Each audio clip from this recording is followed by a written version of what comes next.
Hey, welcome back to Prepping with Sarge. Today we're going to talk a little bit about practicing your skill set and mastering your skill set. I'm going to take you on a little walk through one of my favorite woods. You guys have been out here with me before, so some of this stuff may look familiar. And I'm just going to kind of walk and talk. We'll stop at a few different locations.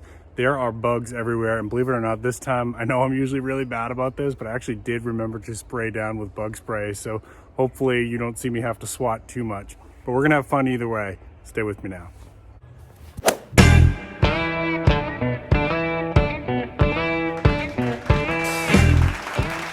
All right, thank you so much for staying with me. So welcome back to Prepping with Sarge. If you're brand new to the channel, please consider subscribing. I drop videos at least twice a week and drop some live streams. You know, you never know when that's going to happen. I don't have a set schedule for the live streams just yet. A lot of times it's during my lunch break. Hopefully we can get some weekend live streams going as well.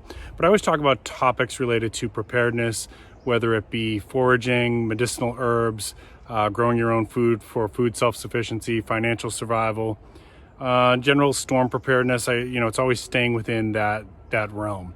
If you are returning, thank you so much for always staying with me. Please remember to drop a thumbs up. If you can, please consider staying till the very end. I'm trying to build up some watch hours here on YouTube. That will really help me out. And so where were we at today? So what are we talking about? So I'm out in one of my little lunchtime walk spots here. As you can see, some of this may look familiar if you watch some of my other videos. Today, I just wanted to do a little quick video about mastering your trade craft, keeping up with your skills. So some of you know I contribute to several prepper forums and Facebook groups. And in one of the recent posts that I saw was a woman who was fairly new to preparedness, and she was asking a question about how does she get started. She lives in the city, didn't feel like she had an opportunity to practice things like, bushcraft skills like making shelter and making your own tools and starting fires and sustaining fires, things like that. So I responded to her. Sorry, there's an animal in the background. So I responded to her with my suggestions, but I thought, you know what, this would actually make a pretty good video. So it really doesn't matter if you're a city prepper, an urban prepper like my friend Cliff, or an off-grid desert prepper like my friend Morgan, or maybe you're something in between like old Sarge here. You practice with what's available for you. You practice with the resources that you got, and you try to find opportunities to practice, in the areas where you definitely don't have a lot of opportunity, right? So let me explain that a little bit better. So I live in a city, and I look for areas like this where I can get out at least a couple times a week and practice the skills that I'm already good at, right? So I've told you before, and I'm happy to disclose this again.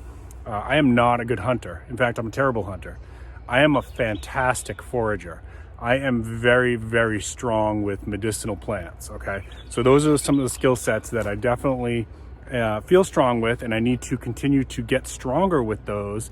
And I probably need to work on the hunting aspect of it too. I definitely need to work on the fishing aspect. I mean, I live near the ocean. I live near a river. It's senseless for me not to develop my fishing skill, and I have plans for that. So you will see some videos on that in the future. But in the meantime, while I don't have the opportunity or the time to get to that, I'm going to continue to stay strong on the skills that I'm already good at.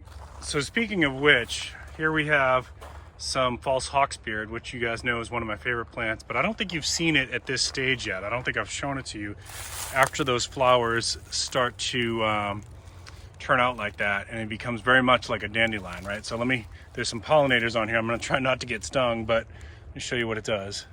See? Very much. And if you've watched those other videos, you probably said those look like dandelions. They're a relative, right? So this is one of my medicinal plants that I really love. It is edible, it is medicinal, and I'm lucky that this grows in abundance here.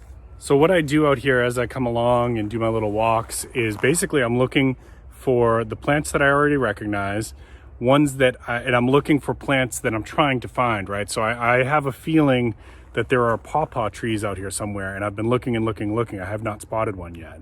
And maybe there isn't, but I'm gonna keep looking because that's a valuable crop to know of, valuable wild edible. So while I'm looking out here for the ones that I already know, I'm also trying to identify, hey, this plant looks familiar, and then I'll go home, I'll look through my books, or I'll look on Google, try to identify it. And then I'll check, maybe I'll check some other sources. Like I'll ask some of the forums that I belong to, like, hey, do you think this is this? And the last thing I'm doing while I'm out here is also looking what other resources are there out here. Like I may be trying to identify sources of fat wood.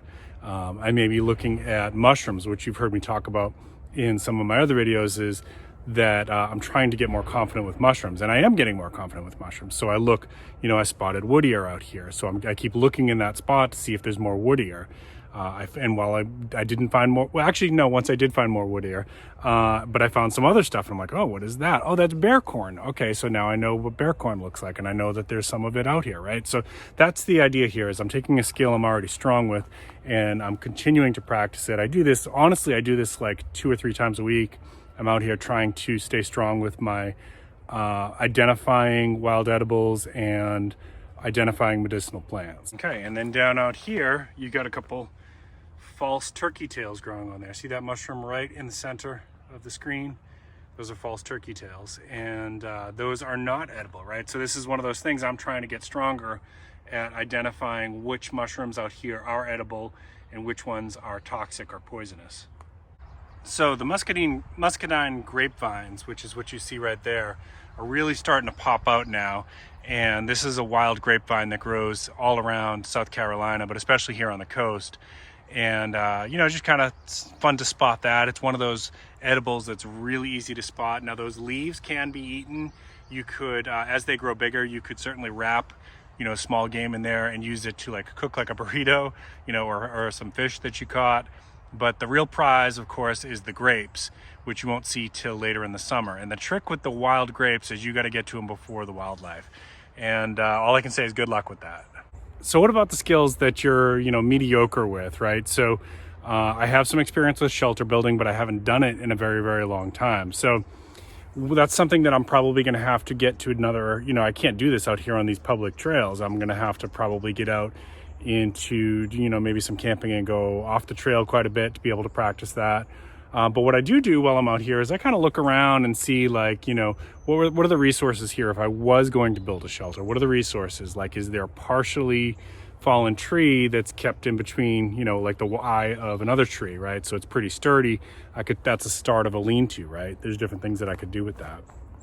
And as far as the hunting goes, I definitely can't hunt out here, but I can pay attention to the animal patterns, right? And there's actually a lot of wildlife activity right now.